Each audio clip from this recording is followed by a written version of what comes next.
Hello guys, வணக்கம் and welcome back to சிறப்பு media 2.0. நான் உங்கள் உதய். இந்த வீடியோவில் நம்ம எதை பற்றி பார்க்க போகிறோம் அப்படின்னு பார்த்தீங்கன்னா, பிக் பாஸ் சீசன் 9 உடைய 4வது வாரத்துக்கான கடைசி நாள் ஓட்டிங் முடிவுகளை தான் இந்த வீடியோவில் முழுசாக பார்க்கலாம். ஸோ இந்த வீடியோக்கு போகிறதுக்கு முன்னாடி வழக்கம் போல் சப்ஸ்கிரைப் பண்ணாதுங்க, சப்ஸ்கிரைப் பண்ணி வச்சுக்கோங்க. பக்கத்தில் ஒரு பெல்லைக்கான இருக்கும், அதையும் ப்ரெஸ் பண்ணி ஹாலில் போட்டுக்கோங்க. நிறைய பேர் லைக் போடாமலே வீடியோ பார்க்குறீங்க. ஸோ லைக்கை போட்டிங்க அப்படின்னா உங்களை மாதிரி நிறைய பேருக்கு வந்து ரெக்கமெண்டேஷன் வந்து ஆகும். அண்ட் இந்த டேட்டாவை பொறுத்தவரையிலும் நேற்றுக்கு 8 மணிக்கு மேலே எடுக்கப்பட்ட ஒரு டேட்டா. ஸோ அதுதான் நீங்கள் இப்போ பார்த்துட்ருக்கீங்க. நம்பர் 1 பொசிஷனில் யார் இருக்காங்க அப்படின்னு பார்த்தீங்கன்னா, கானா வினோத் அவர்கள் வந்து இருந்துகிட்ருக்காரு. அவர் வாங்கிய ஓட்டுகளோட எண்ணிக்கை அப்படின்னு சொல்லி பார்க்கும்பொழுது 3,22,149 ஓட்டுகளாகும். அண்ட் பர்சன்டேஜ் வைஸ் அப்படின்னு சொல்லி பார்க்கும்பொழுது 38.53% வந்து இருந்துகிட்ருக்காரு கானா வினோத் அவர்கள். இந்த வாரத்தோட தொடக்கத்தில் கிட்டத்தட்ட 36-37% ஆரம்பித்து அதே போல் 40% வரைக்கும் போய் இப்போ மறுபடியும் 38.53 முடிச்சிருக்காப்புல. சொல்லப்போனால் நம்பர் 1 பொசிஷனில் அட்டகாசம் பண்ணுறாரு. 2வது பொசிஷனில் யார் இருக்காங்க அப்படின்னு பார்த்தீங்கன்னா, விஜே பார்வதி அவர்கள் தான் வந்து இருந்துகிட்ருக்காங்க. அவங்க வாங்கி ஓட்டுகளோட எண்ணிக்கை அப்படின்னு சொல்லி பார்க்கும்பொழுது 1,30,904 ஓட்டுகளாகும். அண்ட் பர்சன்டேஜ் வைஸ் அப்படின்னு சொல்லி பார்க்கும்பொழுது 15.66% வந்து இருந்துகிட்ருக்காங்க விஜே பார்வதி அவர்கள்.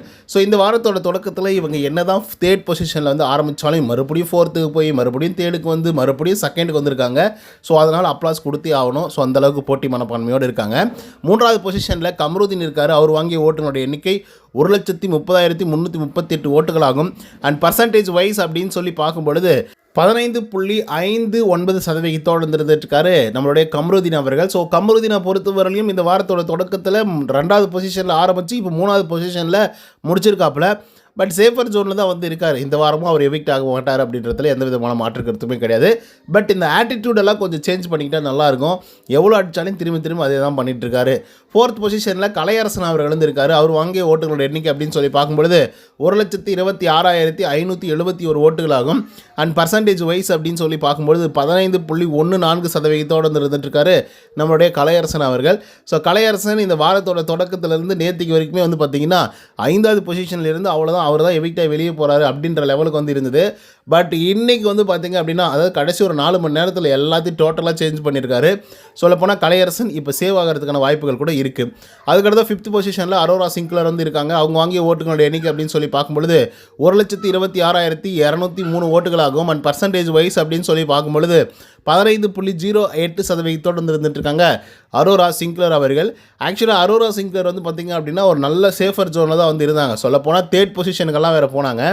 அதனால் சேஃபாக இருப்பாங்க. இந்த வாரமும் அரோரா சிங்க்லர் வந்து எவிக்ட் ஆகி வெளியே போக போகிறதில்ல அப்படின்ற லெவலுக்கு வந்து பார்த்திங்க அப்படின்னா நம்மளாம் யோசிச்சுட்டு இருந்தோம்.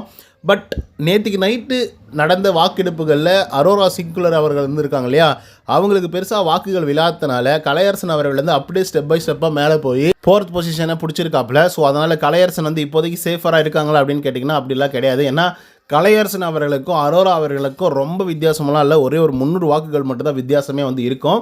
ஸோ இதுக்கு முன்னாடி சீசன்கள்லாம் வந்து பார்த்திங்கன்னா ஒரு 5,000-6,000 வாக்குகள் வந்து முன்ன பின்ன வந்து இருந்துகிட்ருக்கோம்.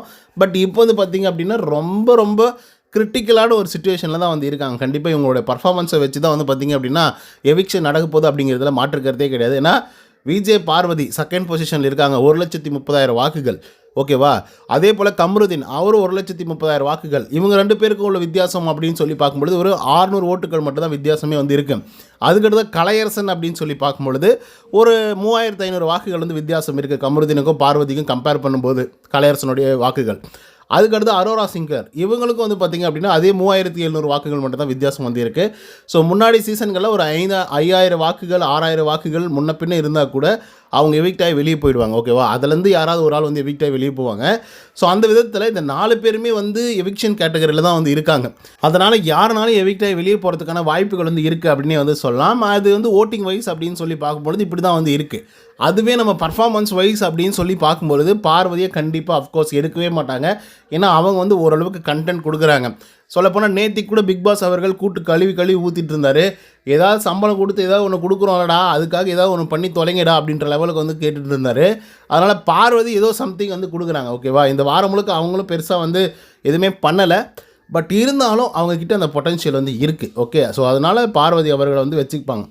அதுக்கடுத்து கமருதீன் அவர்களை பற்றி நம்ம சொல்ல வேண்டியதே இல்லை. அவர் எப்போவுமே பார்த்திங்க அப்படின்னா ஆக்ஷன் ஹீரோ மாதிரி தான். உடனே கையை தூக்கிடுவாப்புல, உடனே கையை நீட்டுருவாப்புல அடிக்கிறதுக்கு, உதைக்கிறதுக்கு.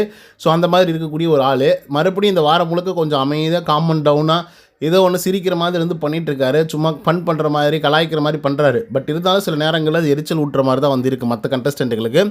ஆனால் மக்கள் அதை எப்படி ஏற்றுக்கிறாங்க அப்படின்றது ரொம்ப முக்கியம்.